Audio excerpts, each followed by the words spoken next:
François-Paul Gard, on est toujours dans les musiques de Saint-Paul. Et alors, ce qu'on ne sait pas, c'est qu'une des musiques les plus célèbres, enfin là, on est dans les grands tubes de la musique classique, Jesu meine Freunde de Bach, eh bien, c'est un texte de Paul. Voilà. Alors, ça pose évidemment la question de l'utilisation des écritures, des textes, déjà des écritures dans l'œuvre de Bach, hein, et des textes de Paul. Alors, c'est très complexe, hein, parce que la sensibilité de Jean-Sébastien, pardon, le pousse Jean-Sébastien, comme vous êtes. Le pousse souvent. Écoutez, oui, c'est un ami. Oui, bah vous l'avez tellement monté et mis en musique. Le pousse souvent à choisir des textes qui sont des paraphrases ou des interprétations poétiques. Ça, c'est sa sensibilité, et puis la théologie protestante de l'époque, hein, qu'il mélange aux textes originaux. Alors, bien sûr, dans ses passions, il utilise le texte exact de l'évangéliste, hein, mais souvent en le mélangeant à des textes de complément. C'est-à-dire que vous avez l'évangéliste qui raconte l'histoire, et puis vous avez des chorales, n'est-ce pas, qui apparaissent, ou des airs, et qui sont des commentaires. C'est en fait des commentaires un peu comme le chœur antique, commenter l'action, n'est-ce pas, dans Sophocle, voilà.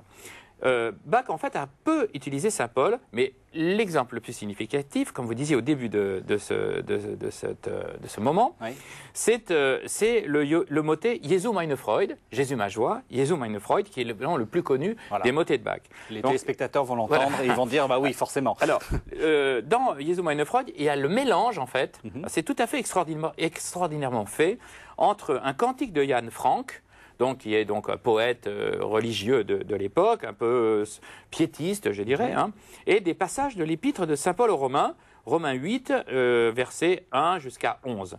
Ce qui est étonnant, c'est que les extraits de Saint Paul s'imbriquent parfaitement dans le cantique.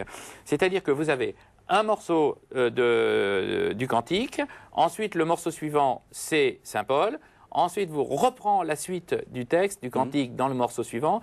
Et dans le morceau suivant, c'est Saint Paul. C'est exactement... C'est une construction en sandwich. Absolument. Enfin, quand on est cuistre, on dit en casse, voilà. Mais en sandwich. Exactement. Hein. Mais ce qui est tout à fait étonnant aussi, c'est que les deux textes sont complémentaires. Le poème de Franck emblématise l'adieu du corps à la terre, alors que le texte de Saint Paul exhorte l'âme à s'envoler vers son Dieu. Alors, on va écouter. Voilà. Alors, dans cet extrait, il n'y a à présent nulle condamnation pour ceux qui sont en Jésus-Christ, et vous entendrez le Nichts, nulle condamnation. Voilà donc l'extrait du motet de Bach. On écoute.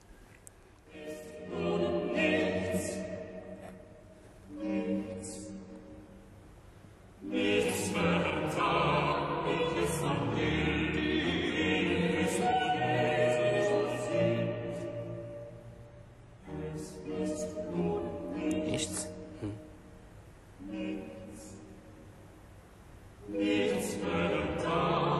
Alors, on continue à écouter, hein, et on entend que on va bientôt passer à l'explication, et à ce moment-là, la musique va se faire beaucoup plus contrapuntique, c'est-à-dire avec des entrées et un mélange beaucoup plus... Voilà, c'est à ce moment-là, oui.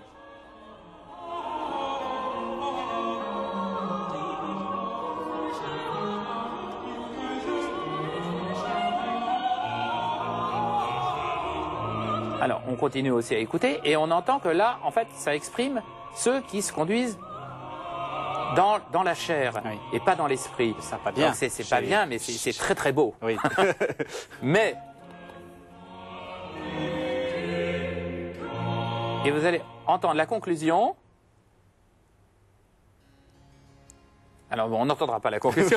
Oui, on n'a pas la conclusion. Mais dans la conclusion, n'est-ce pas, qui donc exprime l'idée suivante, c'est-à-dire que il faut se conduire selon l'esprit, n'est-ce pas? La musique, de nouveau, va se faire très homophone, c'est-à-dire très ensemble, n'est-ce pas? De manière qu'on soit en accord avec les préceptes de Paul et de l'Église. Alors c'est un peu paradoxal parce qu'on a l'impression que les moments les plus beaux, c'est ceux où Jean-Sébastien, comme vous dites, condamne le plus l'attitude des hommes. Ben, il faut savoir que Jean-Sébastien Bach n'a pas écrit d'opéra, puisqu'il considérait que c'était un genre... mais il a sans doute été attiré par l'opéra, et donc quand il évoque des choses un petit peu plus terrestres, eh bien il se permet d'avoir une écriture qui est un peu plus enjolivée, un petit peu plus jolie, je dirais, n'est-ce pas, et qui est moins stricte, moins rigoureuse que quand il évoque des pensées très hautes et très puissantes. Merci François.